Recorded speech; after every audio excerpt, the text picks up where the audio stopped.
Bonjour à tous, nous allons rencontrer notre deuxième invité, le directeur du conservatoire de Courbevoie, Laurent Braque. Suivez-moi.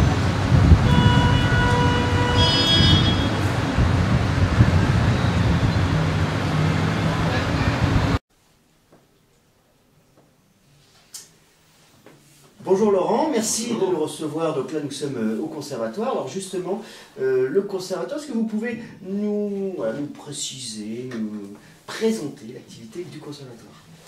Alors l'activité du conservatoire, elle est riche, puisqu'on enseigne ici tous les instruments de l'orchestre, plus des instruments traditionnels comme le piano, la guitare. Ouais. Il y a 1300 élèves, 70 professeurs. Voilà. Et uniquement la spécialité musique, il n'y a pas de danse, pas d'art dramatique encore, mais c'est dans les projets. Ah d'accord, art dramatique, très bien, je retiens. Ça dramatique, oui. Alors nous, on présente la comédie, mais c'est un art dramatique. Peut-être que vous ferez des cours de comédie. Ça c'est pour quand ça, ce projet? Je ne sais pas encore. D'accord. C'est dans les tuyaux. C'est dans les tuyaux. Voilà. Donc c'est pas encore un scoop, c'est l'état de réflexion. Voilà. D'accord. Alors, si on est là, c'est bien sûr pour parler des fous rires de Courbevoie. Oui. Quand je suis venu dans votre bureau l'année dernière, je vous ai présenté le projet, vous m'avez tout de suite dit oui, je veux absolument en être. Je vous ai proposé cette année, là, sur cette troisième édition, est-ce que vous étiez prêt à rempiler? Vous me dites oui avec un grand plaisir, donc nous on est très touchés évidemment. Qu'est-ce qui vous plaît de notre projet? Qu'est-ce qui plaît?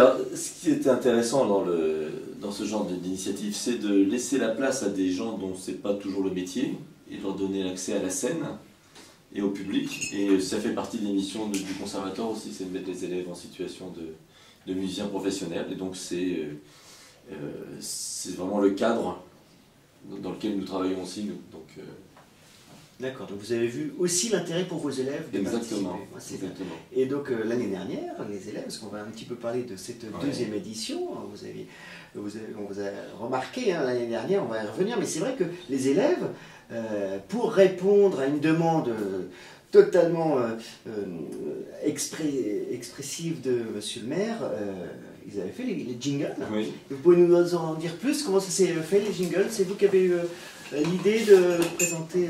Alors en fait, quand on me propose comme ça une participation du conservatoire, je m'adresse toujours aux professeurs, de façon à ce que ce soit aussi les professeurs qui prennent la décision de le faire. Voilà, je ne leur impose pas, parce qu'il faut qu'ils aient envie de le faire. Donc ils auraient dit non, on abandonnait, on arrêtait le... Oui, ou j'aurais trouvé moyen pour qu'ils disent oui. Mais enfin, voilà, en général, ils sont toujours partants pour ce genre d'expérience. Okay. Donc là, c'est un professeur de saxophone qui a imaginé un petit jingle avec une chanson du groupe Earth, Wind & Fire, et qui a fait un petit arrangement pour des élèves de saxophone avec un batteur. Et donc il m'a fait écouter d'abord pour savoir si ça me plaisait. Ah d'accord.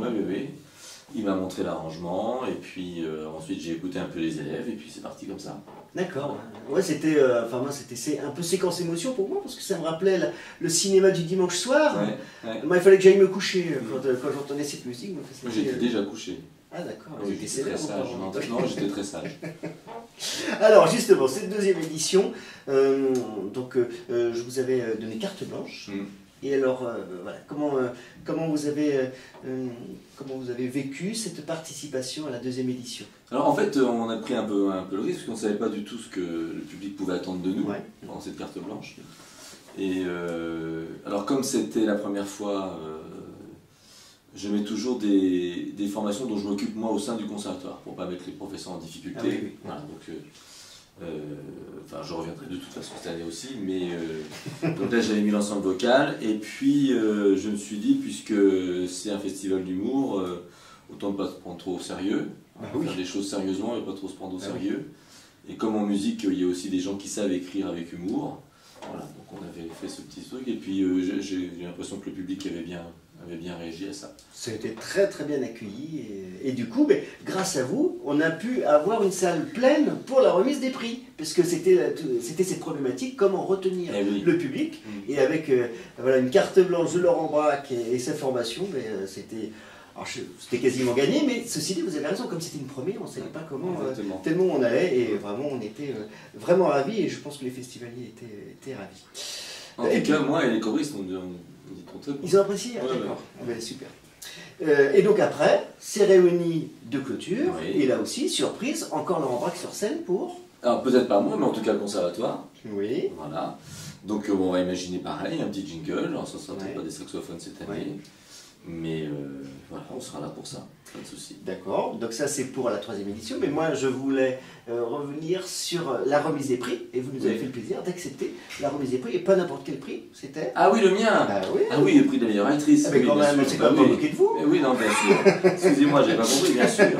Oui, je serai encore là s'il faut, il n'y a pas de souci. D'accord, c'est gentil, d'accord, très bien. Alors justement, puisqu'on parle de cette 3e édition, vous avez vu, on a une programmation qui est très éclectique, on a vraiment 6 rires très différents, mais vous, je vous ai demandé la pièce que vous aimeriez bien aller voir, si votre agenda le permet, je crois que c'est pas un scoop, qu'est-ce que vous aimeriez aller voir? Moi je vais aller voir la comédie musicale, moi. C'est étonnant. Voilà. C'est étonnant, mais j'ai envie de dire que c'est un très bon choix, parce que c'est un choix musical bien sûr, mais c'est un choix pour les familles, c'est une pièce qu'il faut vraiment aller voir avec les enfants, parce que c'est une pièce pour les enfants, jouée par des adultes, parce qu'il y a quand même des performances vocales qui ne peuvent être faites que par des adultes. Bon, bah, écoutez... Et puis en plus, moi j'ai déjà vu Venise sous la neige, donc à Paris. C'est drôle, vous pouvez confirmer. C'est très bien. Très bien, écoutez Laurent, un grand merci pour votre accueil. C'est moi. Et donc on se donne rendez-vous le dimanche 28 janvier. Alors votre carte blanche, ça sera après Venise sous la neige, ça sera aux alentours de 19h. Très bien. Et 19h30, la cérémonie de clôture. Parfait, nous y serons. Merci Laurent. Merci à vous.